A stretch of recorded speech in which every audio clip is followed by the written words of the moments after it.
Hello and welcome back to the Snyk ASPM Masterclass series. Today we're on Chapter 3, Creating a Risk-Based Blueprint. Today's webinar is sponsored by Snyk and SentinelOne and produced by Actual Tech Media. My name is Scott Becker. I'm from Actual Tech, and I am very happy to be your moderator for this educational event. Now, before we get to today's great content, we do have 4 housekeeping items that will help you get the most out of this session. First off, we want this to be an informative event for you, so we encourage any questions in the questions box in your webinar control panel. Not only will we have team members responding to questions during the live event, but we'll also have a dedicated Q&A session at the end of the presentation where we'll discuss in greater detail some of the top questions that you have.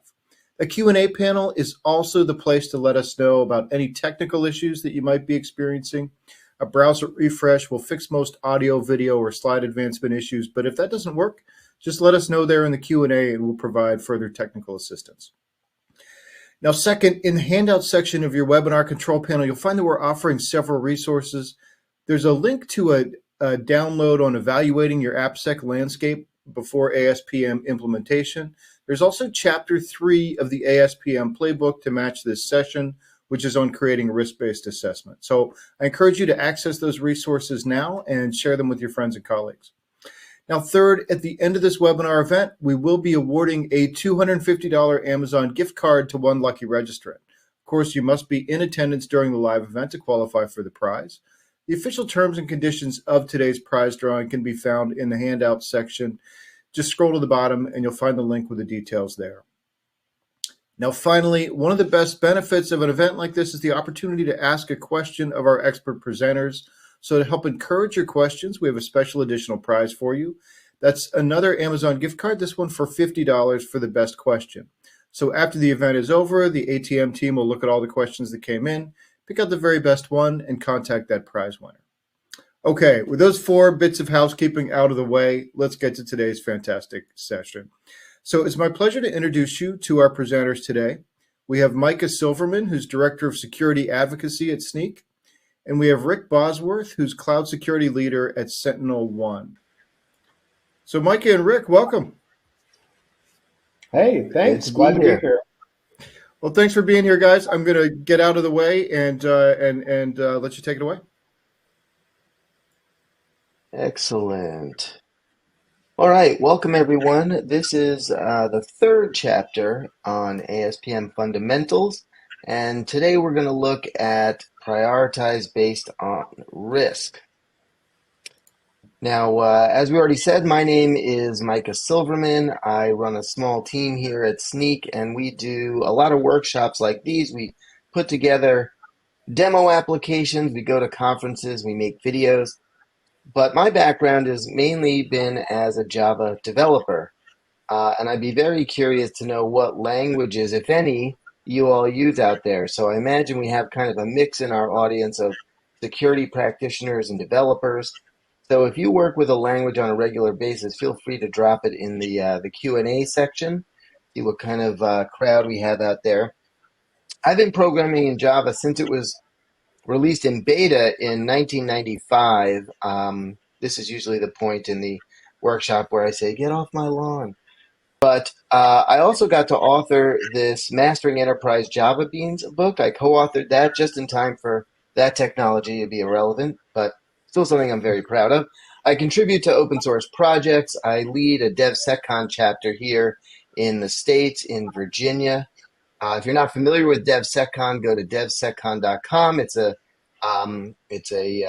free organization that brings together developers, security practitioners, operations people, and we lead these events all over the world, and they're always hybrid, so you can drop into any of these events.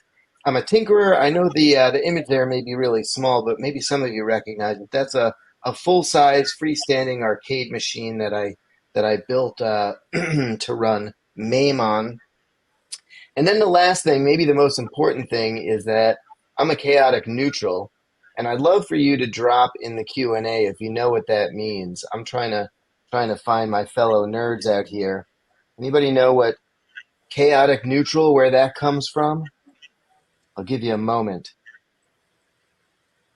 Well, in the world of Dungeons and Dragons, that is an alignment. And if you're not familiar with Dungeons and Dragons, don't worry about it. The reason I mention it at all is because it turns out that working around in and around security, if you do ethical hacking, if you do anything like capture the flag events, or you go after bug bounties, having that chaotic mindset is very helpful with that. Now, of course, you can be good, neutral, or evil. I'm definitely not evil when I do discover vulnerabilities and things to exploit on public sites. I go through the proper channels for disclosure, but I wouldn't say I'm exactly good either. So, chaotic, neutral. That's enough about me. I'd love next to have Rick introduce himself. Take it away, Rick. Yeah, cool. Thanks, Micah. Hey, everybody. I'm Rick Bosworth. I'm a product marketing leader at Sentinel One. I've been with Sentinel One for 3.5, nearly 4 years now. Um, I have been focused on cloud security since 2017. Now, Mike has shared so much interesting things about himself. I'll just share a little bit about me. I'm a former engineer, in fact, a former semiconductor device physicist from way back in the day. So I'm quite comfortable working with R&D, with product management, that kind of stuff. So I always like to say I'm a marketer by choice. So I like to believe I'm a force for good. In fact, I'm what's called a good psychopath. If you want to go Google that after our call, go ahead and look and research into a good psychopath. Don't worry, I'm here to help. I'm not here to hurt. So thanks for having me here, Micah. All right, wonderful. Let's take a quick look at our agenda for the day here. So we're going to have an ASPM overview. Now, if you've attended the first two webinars in this series, it might be a little bit of a review there for you. But if you haven't, you'll be in good hands, because we're going to do a brief overview of what ASPM is all about. And then we're going to kind of delve into these different worldviews that sometimes or traditionally have been at odds, but we're here to say they don't need to be. So we'll look at this developer team worldview, a security team worldview, and kind of this holistic worldview, which is really what ASPM is all about. And with all of that background, we'll be able to really take a deep look at prioritizing based on risk and kind of moving out of this reactive mode that we're often in, where we're prioritizing based on, what can seem like an avalanche of vulnerabilities using the tools that we have at our disposal. So let's jump right into our ASPM overview. And to do that, we want to take a step back and look at this dynamic world of application security we're in. We're constantly facing new challenges and complexities. Cyber threats are becoming more sophisticated, targeting vulnerabilities in applications like never before. And for developers, it's not just the code. Developers are sometimes aware of, maybe even responsible for, things like Docker images, or deployment situations into Kubernetes clusters. And while that might not be their primary responsibility from a security perspective, they have to start thinking about those things. So as the systems become more interconnected, especially with the widespread adoption of cloud technologies, this expands the attack surface. And it means that organizations need to stay on top of the latest threats to effectively strengthen their defenses. So, of course, businesses heavily depend on software solutions, and that's why it's crucial to recognize that this interconnection between application security practices and successful software development is so important. So this is kind of what paves the way for sustainable innovation. So we can define this idea of shift left, which you may or may not have heard of, and it means the idea of integrating security practices earlier into the software development lifecycle, or the SDLC. And traditionally, we had these kind of silos where security measures were added later in the development process. And that might look like an audit that kicks back a bunch of code that you've been working on because the security team found a bunch of vulnerabilities. But the shift left approach advocates for incorporating security in the early stages of development so that we catch them earlier. So the shift left methodology has significantly changed the landscape of application security by moving some of these security practices over into the realm of software development. But with this transformation, application security teams face new challenges, and let's take a look at some of these. So we have this challenge of siloed challenges and risk prioritization. So with the adoption of various security tools throughout the development lifecycle, we end up with what can seem like fragmented data and siloed security issues. Sometimes that can look like 10,000 vulnerabilities. What am I going to look at first? Or it can look like, I'm focused here on the code that I'm developing, but I know that there's a Docker file in this repo that I'm working on, and now I have a whole bunch of vulnerabilities I'm being told are in that Docker file. What do I do about that? And so application security teams face this difficult task of distinguishing genuine risks among numerous vulnerabilities. And it makes it tough to prioritize effectively, leaving teams with questions like, where does the actual risk lie? What should we prioritize? And what can we safely overlook? And, the dirty little secret of application security is that there are times where we can safely overlook what has been identified as a vulnerability. Now, there's a lot of factors that go into that, which we're going to discuss more. But the struggle reflects the challenge of making sense of a vast amount of security data. So, we suffer from having too much information sometimes. Now, the next thing is ensuring complete coverage. The proliferation of tools also brings challenges of ensuring comprehensive coverage. So, application teams find themselves questioning potential blind spot, the tools in use, precisely what is being secured. Have we kind of put a blanket, so to speak, around everything? Do we know that we're including everything that makes up our application? Sometimes we're dealing with many repos, many thousands or even millions of lines of code across different SCMs. There are valid, legitimate use cases for having a bunch of repos in GitHub over here and a bunch in GitLab over there. There may be different parts of an organization that are using different tools. We want to make sure that we capture everything. And so the absence of a unified view of the entire application landscape can create uncertainty. Where are the gaps? What tools are we using? What exactly are we securing? And ensuring complete coverage becomes a pressing concern in this very diverse application security environment. And then finally, clarity and guardrails. While advocating for pushing security earlier into the development cycle, the shift left approach often lacks clear guardrails.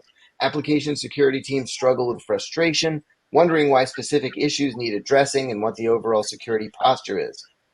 A lack of clarity in objectives and outcomes raises questions like, why are we fixing this issue? What's our security posture? And how can we tell if we're actually making progress? The absence of a guiding framework adds to application security teams' challenges in implementing effective security measures. So that's kind of the place that we're starting from. So what is ASPM, Application Security Posture Management? It's the concept of an asset-first approach that allows organizations to prioritize their most critical assets. And this can look like repos, teams, endpoints, web servers, based on business importance, regardless of the security tooling data. And this is an important distinction.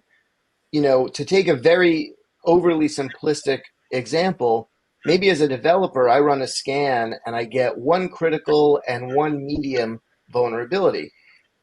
Now, naturally, I'm going to go and work on that critical vulnerability. But in the context of business importance, it may be that critical vulnerability is sitting in a QA test suite or is sitting in a part of the application that isn't reachable right now because it's something that's being worked on. Whereas that medium vulnerability is something that I know or something that will be deployed and public facing. So in terms of business importance, it may make more sense to address that medium vulnerability first. So by looking at assets from the perspective of business importance, it enables application security teams to allocate limited resources effectively and focus on vulnerabilities that have significant business impact rather than getting overwhelmed with a backlog and just focusing on the critical ones because there they are. And even if that is your focus, even if it makes sense to work on the critical vulnerabilities first, if you have a huge pile of them, you want to be able to do it in a smart way and to do it from a perspective of what's going to impact the business the most. And the cool thing is that ASPM typically involves collaboration, more collaboration between development, operations, and security teams. And this is a case where, or a place where there has traditionally been some tension. So I like to dive into an analogy here that I've lived through. Maybe some of you have if you've been around long enough. And in the early aughts, this idea of automated test suites was being introduced to developer teams. And the idea was, we had a similar sort of dynamic that we see now between developers and security teams, although back then it was between security teams and QA teams. And the dynamic was this kind of tension. There's pressure on developers to release features as quickly as possible, but it has to go through QA first. Teams have put together these scripts where they point and they click and they have a whole laundry list that they go through. And if something goes wrong, they kick it back to the developer teams, and they have to go and quickly make fixes. And there was that kind of tension between them. And this idea of adding in automated test suites, there was resistance from developers early on because the way they heard it was, well, we're going to potentially double your code base. So you're going to write the code that makes up the application, and then you're going to have this separate shadow code that tests the application that you're building. And the resistance was, hey, I have to get these features out. I'm on a deadline. And then there was the concern from the QA team that they were being replaced or weren't needed anymore. Well, fast forward 20 years and automated test suites are the norm. If you're on a development team, or you have been, you can't imagine a situation where there isn't some sort of test coverage. And the reason that took hold is because it produced better quality code, less errors from regressions when new code was added, and faster cycles. And we still need that QA persona that's going to kind of double check everything, and maybe it's not as comprehensive, or maybe they're focusing on something else. And we can have all kinds of debates about, what is the right amount of coverage, but I can't imagine finding an application of any significance that didn't have some sort of test suite. Well, there's a similar dynamic with the shift left movement, and the tension is now between security and developer teams. So the resistance from developers sounds familiar. I have to work on these features. I don't have time to become a security professional on top of my career as a software developer. That's why we have our nice siloed security team over here. And the concern from security team kind of goes back and forth between that we're trying to replace them with robots, and developers don't really understand security anyway.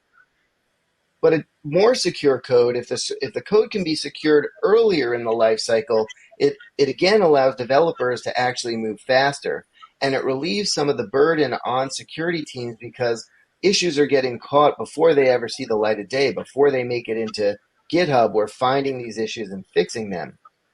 And so security teams can now focus on the more complex security issues. There's less code getting kicked back. Developers are catching these vulnerabilities. And this is what leads to better collaboration between security and development teams.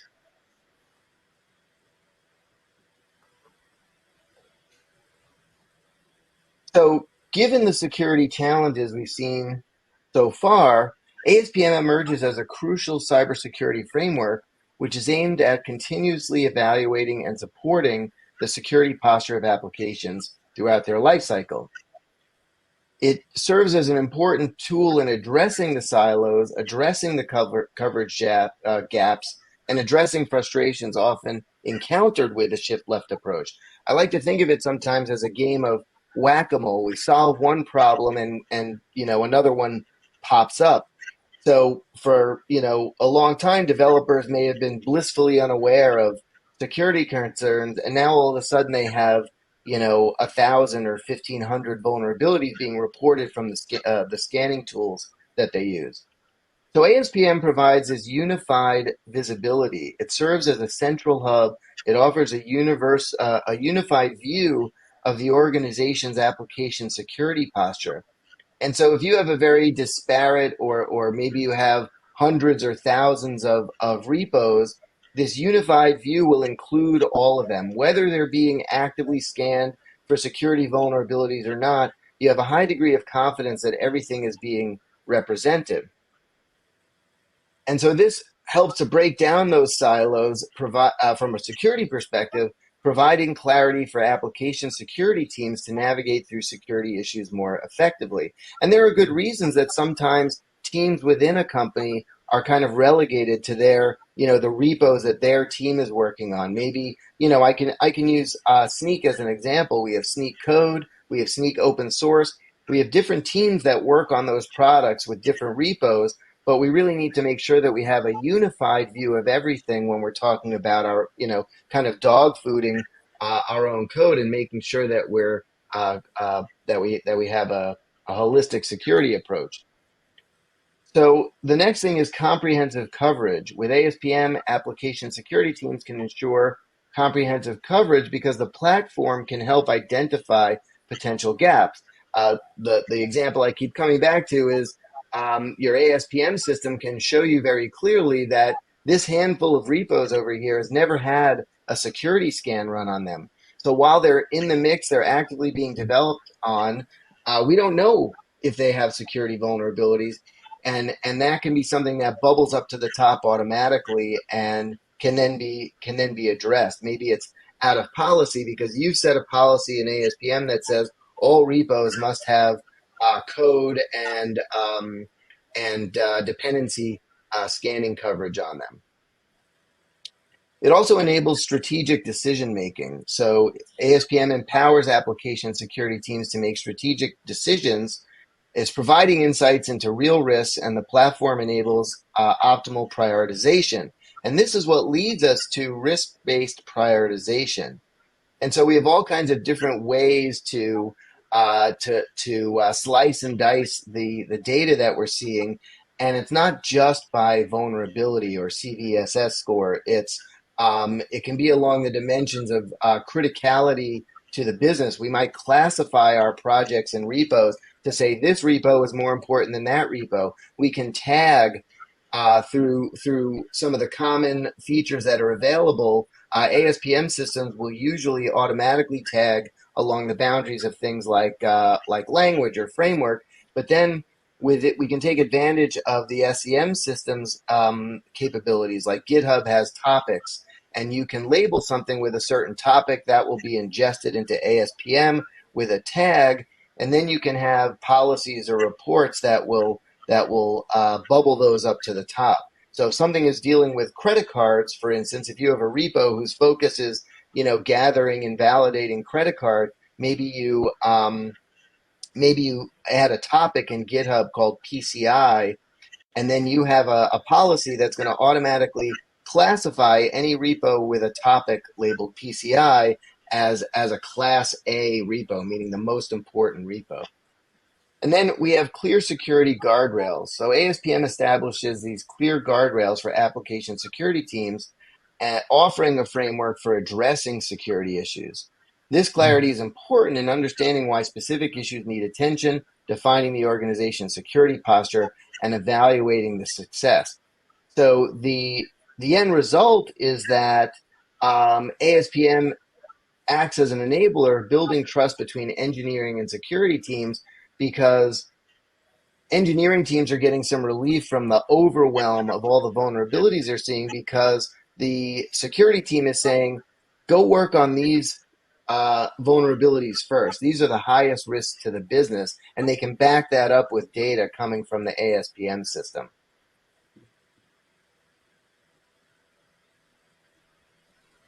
Hey, Micah, I just wanted to turn the clock back and talk about, Yeah. the problem visually. So here we've Sure. all seen these DevOps infinity loops, right? And we're talking about these silos of information. Now, there's a grave difference between DevOps infinity loops in academia, in a textbook, in a webinar, and as I'm sure some of the attendees are living pain in practice, these silos create critical annoyance for all of our boss, the CISO. So the devs themselves know about the bits of the apps that they own, that they work on, but they might lack that runtime or operational insight that the DevOps or the SecOps know. And AppSec might know about the security issues that reside in the app, but those issues only become real when the application is live and running in production. But the how and the where the app is live and running are critical factors in determining or establishing the how dangerous or how impactful any given incident or issue is to the organization. And I think that's what you were talking about on the previous slide and maybe on the slide even before that. On the other side of the coin, you have the SecOps or the cloud security teams monitoring. I always like, go back to Game of Thrones. You were talking about Dungeons and Dragons. I'm a Game of Thrones nerd. They're the watchers on the wall, right? They're monitoring for events, for security alerts, for incidents in real time.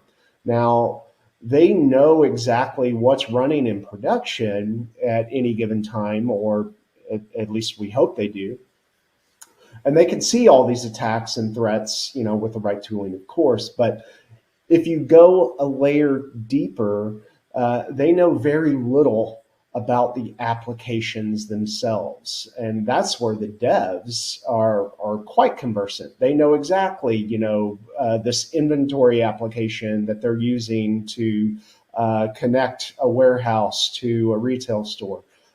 Who's responsible for the code? Well, that's the devs.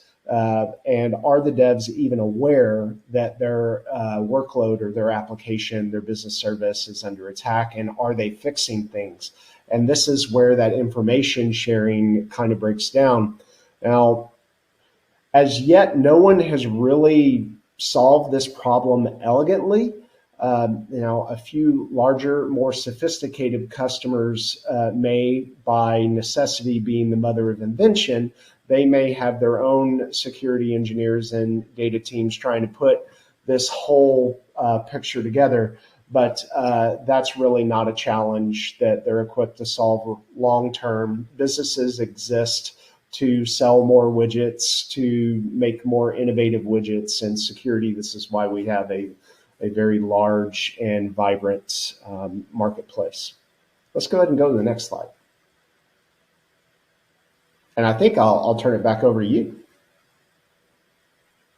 Yeah, great. And the points that you made are really good. And I want to give a little spoiler alert. Part of the goal we're driving toward, and we're going to come back to that visual, is to kind of remove that dotted line and reconnect our virtuous feedback loop. And the reason that it's always shown as this kind of, infinity symbol with everything moving around it, it's different than a circle. The idea with that image is that we want it to be this virtuous feedback loop where every iteration we're getting better, we're getting stronger, we're improving our security posture. So we'll be coming back to that. Really great points there. So when we start looking from these different world views that we have, with all this as a background, we have this developer team worldview. Now, I'm going to make some very broad, sweeping generalizations that are not universally true. Broad, sweeping generalizations never are, but it does help us to give some insight into some of the tensions that have existed between these different team types, these different personas. So, as I was talking about earlier, developer teams, their worldview is they're focused on features, and there's often a pressure to deliver. It's been a good trend that we work in tighter development cycles. Back in the 90s, working for major insurance companies and banks, they would have a quarterly development cycle or longer, and you'd work and work and work, and at the end of that cycle, you went and did this massive release, and people would lose weekends and things would go wrong. And it's really a good thing that we have these tighter development cycles, but there's a lot of pressure to deliver within that 4 or 6 week sprint. And so back in the day when we were talking about automated test suites, then we had resistance. Now it's just a normal part of the process. And we see a similar dynamic with this notion of shifting left. And this is a little closer than something like automated test suites. But, 5 years ago, 7 years ago, there was a lot more resistance to this idea of shift left. It felt like we were being asked to have a whole new career. But the big message of companies like Snyk and SentinelOne is to say that you can have a security awareness without adding an entire new career. As a developer, you can be aware of security, you can address security concerns without having to become a security professional yourself. And so now that's becoming part of the process. Now, the developer team worldview, again, broad sweeping generalization, not universally true, is that the security team is there to slow them down. They work and work and work. They're getting ready to release. They send it over to the security team, and they get stuff kicked back that they have to go and resolve. Now, when we're using these scanning tools, it's a double-edged sword. Developers now have autonomy in addressing these issues a lot earlier, but a large result set can be very overwhelming, and it can be hard to really know outside of the context of kind of the focus that they have for this 4-week sprint, which of those scan results should be addressed first and which are most important. And then on the other side of things, we have the security team worldview focused on security, pressure to avoid incidents. That's kind of the worst thing that could happen, right? Is there's an incident. And from the security perspective, there was also resistance, or traditionally there's been resistance to this idea of shifting left. And now it's become much more natural part of the process in a lot of cases. And the security team world view can be the developer team, not concerned with security, if I'm being generous, and clueless about security, if I'm not being so generous.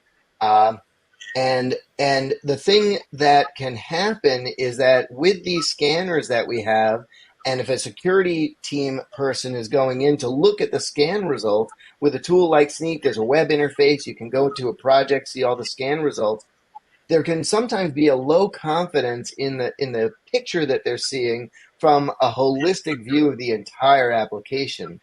So it's rare these days that even when you're dealing with a monolith, I bet there's more than one repo that's involved. Even if it's not a microservices architecture, there's assets or there's other parts that make up the application. So security team members don't always have the view or the confidence that they're getting the whole picture there. And Micah, I wanted to circle back to this infinity loop here. So notice here we've removed the X. So we're breaking down these barriers and we're improving trust among the teammates. So despite these different worldviews among devs, AppSec, and SecOps, these different worldviews and breaking down those silos are exactly what makes our partnership between Snyk and SentinelOne so exciting, so impactful, I would dare say. So Snyk, obviously over here, shift left. Snyk live in the world of the devs and the AppSec team. So Snyk helps the devs find the issues and gives them the fixes, also enables AppSec to build a security program that prevents issues from making it past the dev stage in the first place, and to quickly respond to new issues when they do arise, such as 0 days. Raise your hand if your Christmas in 2021 or your holiday season was upset by Log4j. So there's that. Exactly. Whereas SentinelOne, we are over here all the way over at right at runtime. We live in the world of the cloud and security operations team. So we're going to use AI For those that don't know, SentinelOne is an autonomous AI-powered cybersecurity company. We were doing AI long before use of the word AI became sexy. We were founded in 2013 on the promise. We recognized what I say we, I wasn't there, the royal we.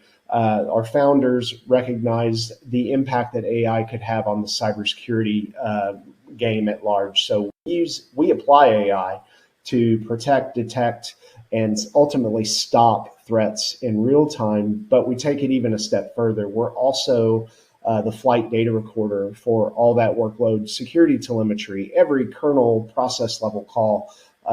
So this data record is retained, and it's crucial to the incident responders so that when or if the car ever leaves the road and finds itself into the ditch, the incident responders can show up and say, well, Rick was driving 67 miles an hour on a curve rated for 35. He fell asleep at the wheel. The roads were icy, and it's no wonder that Rick wound up in the ditch. Absent any of that telemetry, by the way, the incident responders can show up and they say, oh, Rick's in the ditch. Not terribly interesting or actionable. And so while we still have these different target personas, Snyk with AppSec and devs, and SentinelOne with SecOps and Cloud SecOps, they do have shared goals. They are working together. And, it's almost like a spectrum. When I first started in cloud security in 2017, I would really bang my head against trying to get these, different personas to talk. But now, depending upon, it's a spectrum. Everyone's on a cloud journey. The further you are on your journey, you might even have joint KPIs. But by bringing solutions together like Snyk and SentinelOne, we can help these teams operate more efficiently, close these DevSecOps loops. And I'll give you an example. So imagine that SentinelOne detects a zero-day exploit. Well, maybe it's a zero-day. It could be polymorphic ransomware. It could be a fileless attack. Yeah, good luck, signatures. Signatures are useless. With SentinelOne, a SecOps person is going to detect and stop that threat automatically. Okay, but who owns the fix to the root cause of that incident? Well, that's going to be the developers. But nobody wants to go manually track down, the teams, and they don't want to waste time Googling how to fix the issues and how to get that in production. But we all know in the real world, responding to one solitary security event, that doesn't happen. There are hundreds, maybe thousands alerts every day. So the trick is prioritizing, finding signal buried in the noise. And so what they ultimately want to do is focus on those issues that matter most to the business. And let's go ahead and go to the next slide, please. Yeah, and Rick, you said something that reminded me of a saying that I really like, which is, we can travel a far way down the road and we can improve, but we're always the same distance from the ditch. Well said. I'm going to remember that. And for those that don't realize, this is the SecOps view of the world as it is in the SentinelOne console. So what you're looking at is a screenshot of our console where the SecOps live and breathe. So we see here that we have a containerized workload. Well, how do you see that, Rick? Well, I see Kubernetes underscored in purple there. And there's all this metadata about that Kubernetes workload, the cluster, the namespace, the pod name, the image ID, all of this information that's useful for an incident responder. And if I can get one click, please, sir. So we do see that SentinelOne has detected a runtime threat. Now, I don't know how well this shows up on your screen, but there's a little word engine there that says, oh, SentinelOne Cloud. Well, that's the SentinelOne Cloud Threat Intelligence Engine has made a detection of malware on this Kubernetes cluster. Okay, So now, the SecOps person has an incident to investigate. And this really is where the value of the integration between SentinelOne and Snyk shines. And if I can get one more click right here. Here in the SentinelOne console, we're breaking down those data silos. So what we've done is we have automatically polled Snyk and we say, what does Snyk know about this workload source code? And we happen to already have this information in our Singularity data lake. So right here in the console, we enrich the threat detection with the detailed vulnerabilities found by Snyk in the workload source code. So now SecOps sees it all, but they don't own the fix themselves. So if you look here, it shows nearly 3,000 vulnerabilities, 217 of which are critical. So now we have to get this information over to the developer. And if I can get one more click. So what the SecOps person can do is open up an incident ticket, copy and paste that deep link that we're pointing to right there, put it in that ticket and route it over to someone who actually can do something about it. So the watcher on the wall says, hey, this is a problem and here are all the details that can help you solve it, routes the ticket over to the dev, and off we go. I'm going to turn it back over to you, Micah. All right, great. So from there, we're now looking at a screenshot of Sneak's Insights view. And this is where we get into this holistic worldview and where we can really get deeply into the best way to prioritize that risk. So here we see that every issue has been detected, 10,507 issues.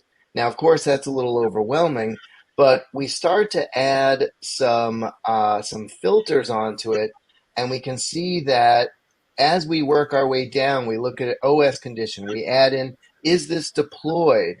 We add in, is it public facing? We keep getting better and better results from the perspective of what's most important to the business right now. And we can have additional combined signals to reduce that noise even more. And when we get down to the point of it, now we're at a vulnerability that we can do something about. And developers don't need to see this the Snyk view or the SentinelOne console that we were just looking at. Snyk's goal is to get them the fixes they need right where they work, and with a quick click of the button, they can get the issue resolved and get that new version out into production before that active attack becomes an active exploit. And oftentimes, and it may be too small to see here, but the recommendation here is to bump a version. Bump a version, in this case, of a popular library called Axios from version 162 to 165. And through the magic of semantic versioning, that means that we have a high degree of confidence that there's not going to be a breaking change. So, of course, we're going to run our test suites and make sure everything's working, but we have a high degree of confidence that we're going to get this rolled out and deployed very quickly because it should represent a non-breaking change in this case.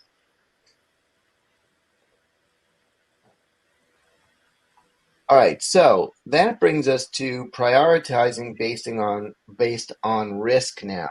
And with the kind of views that we get from SentinelOne and Snyk Insights, we get this holistic view, and then the security team can communicate the most important vulnerabilities to fix first. The development team has clear guidance on what to fix first, and developer teams are left with the ability to move as fast or faster than they would have, and it kind of makes this natural tension that's been there between the developer and security teams get a lot less.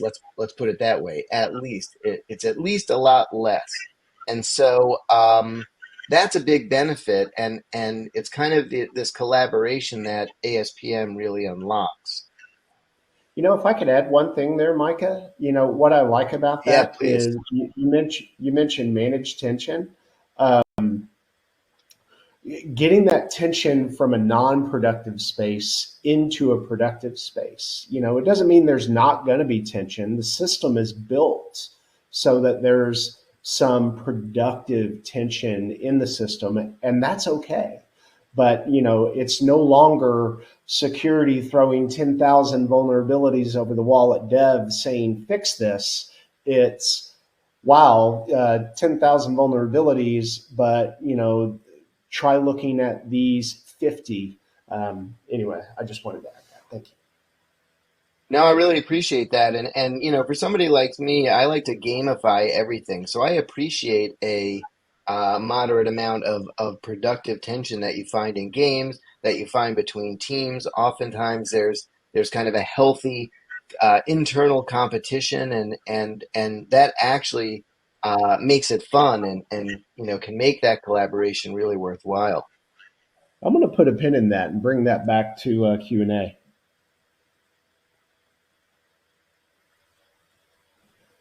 Nice. All right.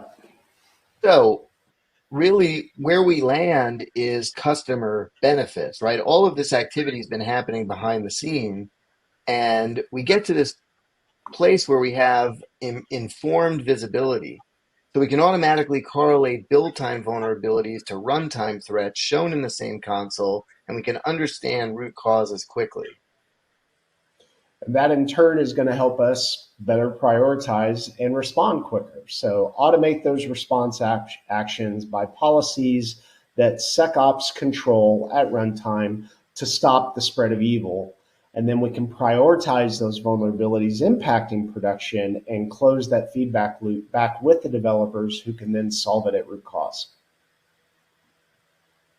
Yeah, and finally, we have better cloud security outcomes. So continuous feedback loop, that virtuous feedback loop, where we're not just going in a circle, we're actually improving our security posture. Each deployment leads to more secure cloud operation, driving more complete understanding quickly, slashing incidents response time, and improving risk management.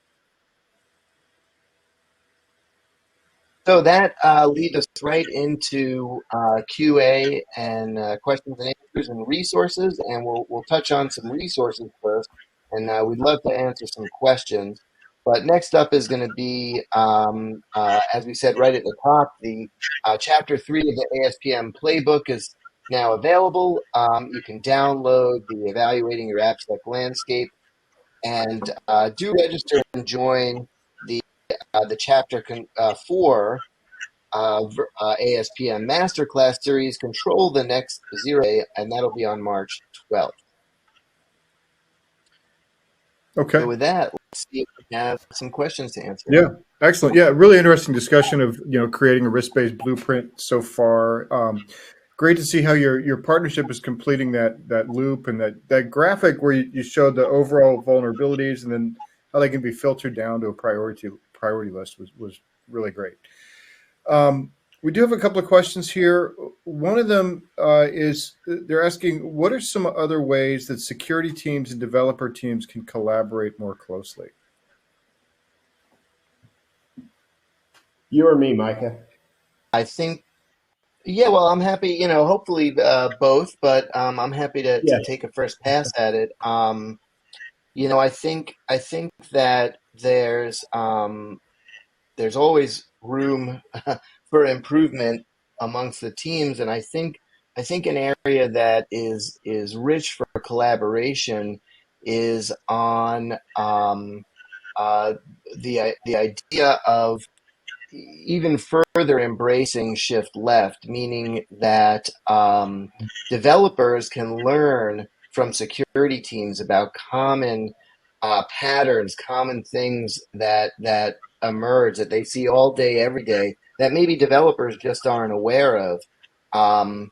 And that will help, kind of inform when they get results from a security scan, that might help inform a decision on which to look at first. All critical vulnerabilities are important, but they're not all created equal. And so, there's a real opportunity for collaboration there as well. What do you see there, Rick? Well, highest level of abstraction, regardless of the industry you're in, regardless of your work function. If you want your team to work better together, to score the winning run or ship on time and under budget, it's all about building trust. And trust comes from sharing information, from working together, understanding each other's interests. Here, that would be KPIs. Um, you know, getting DevOps, AppSec, SecOps to work at their highest performing together, I mean, that's a real challenge, right? I don't want to dismiss or underemphasize that. I want to acknowledge it first. But I have observed in the 7 or so years on my own cloud security journey is that, I said it earlier, everyone is on a journey, a cloud security journey, right? If you're early on, maybe you don't, it's the unknown unknowns, right? You haven't stepped in every pothole yet. Whereas if you're further along on your cloud security journey, maybe you've stepped in potholes and found a way forward so that you don't keep snapping a tibia or fibula. Necessity being the mother of invention there. But I would go back to sharing the information, no data silos. You're going to make your CISO very happy. Okay. Yeah, and if I can just do Yeah. a shameless plug, it's one of the reasons that we created the DevSecCon organization to bring together developers, security professionals, DevOps people, all in kind of a casual, friendly setting that often has beer and pizza, and lots of collaboration starts to happen. I'm in Austin, Texas. If you have a chapter here, I'd like to join. And if you don't have one, maybe we should talk about me bootstrapping one. Excellent. So we had a comment here. All critical are important. Not all critical are urgent. I guess any thoughts on that comment sort of that came through the chat? Yeah. Context. Absent context, what are you going to do? I mean, you're left with perhaps useless signals like CVSS. Well, not useless, but CVSS has some value. But how do you know a CVSS score of 9.7 is more critical to work on than the 5.0 or the 5.5 that's laying out there that has a much higher probability of being exploited, and that vulnerability is sitting on a business critical or PII data, So yes, I agree with the statement. Not every vulnerability is created equal, and you have to have context so that you can make informed decisions. Yeah, it's a really good point, and I'm reminded of not too long after Log4Shell, there was another vulnerability that was labeled Spring4Shell, which was unfortunate. It kind of had no relation to Log4Shell, but it was also a critical vulnerability. It was had a very high CVSS score, but it was almost impossible to exploit. And compared to Log4Shell, where it was super easy to exploit, that's the kind of information that you need to be able to really make those decisions. Yep. Yeah, great point. Rick, you had mentioned something you wanted to put a pin in for the Q&A. Talk about that. Michael was talking about gamification. I love that. As a team sports guy, I want my team to win. I'm in it to win it. So, hey, game on, let's compete. And no better way to compete than have all the different 2 pizza scrum teams who ultimately are working with the same SecOps people, but have those information radiators.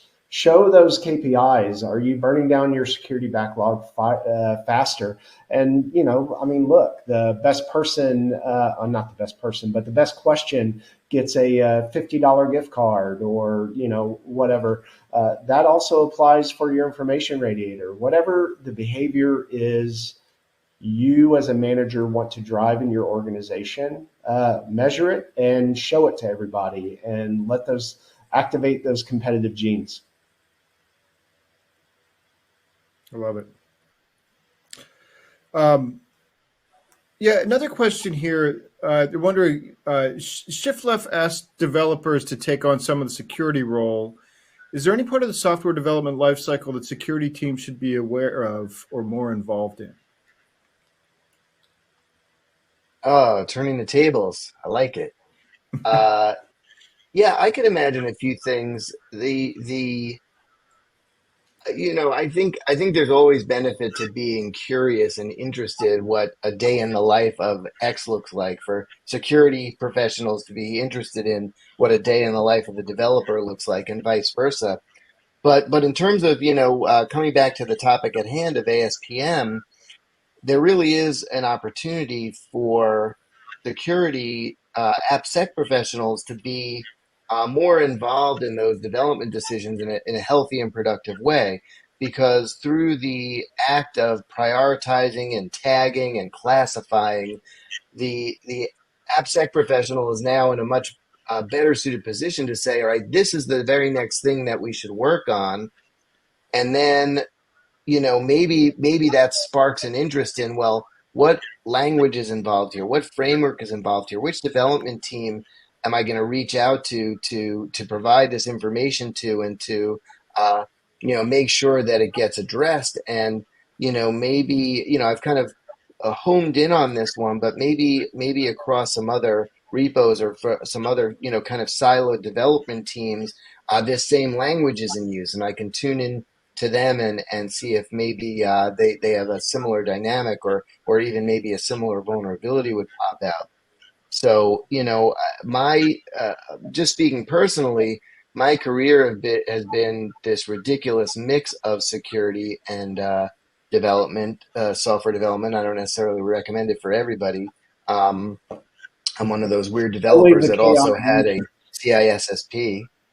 Yeah, exactly. I like to say had, because it's definitely lapsed, but I did have a CISSP. So, my career has always been shot through with both, sometimes in equal parts, but that's not usual per se. But being curious, I think, is really what could make a difference in, um, I don't know, I don't want to call it shifting right, but in security, uh, personas being taking an interest in what's going on over on the developer side.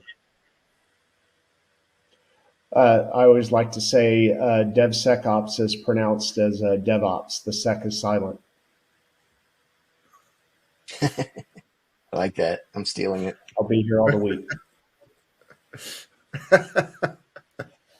All right. Well, with that, I think we're just about up on time. Micah, I know you've gone through the resources here that are available. Just anything you want to say here, as far as just this sort of a last comment on next steps for folks. Yeah, I just want to really thank everybody for joining. And I myself have gone back and revisited the first two chapters. These webinars are really informative. There's a lot of great content in there. And if you just happened to drop in today, I hope it was useful. But do go back and check out those first two. And we got the next one coming up pretty soon, a Yep. couple weeks. I can't wait. Excellent. I'm sincerely looking forward to it. So we'll see you on March 12th. Excellent. All right. Well, Micah and Rick, this has been really informative. It's also been fun with the D&D and Game of Thrones references here. Really appreciate it. Thanks you guys for coming on. Really appreciate it. You're welcome. All right, you bet. Bye now. Bye-bye. All right. And with that, we do have one more piece of business. That is the Amazon gift card prize drawing. And the winner of that $250 Amazon gift card today is Eric Skyver from California. So congratulations to Eric. We'll be in touch to get you your card. And with that, on behalf of the Actual Tech Media team, I want to thank Snyk and SentinelOne for this session, and to Snyk for making this whole series possible. It is a great series. You can go back to the registration page and click through to view the first two sessions on demand if you did miss those. And we'll see you next time for Chapter 4, which is about controlling the next 0 day. That one will take place, as Micah said, on March 12th at noon Eastern Time. And Chapter 4 focuses on incident response and what AppSec teams should be prepared to do when a 0 day hits. So it's going to be another informative session, and we'll see you then.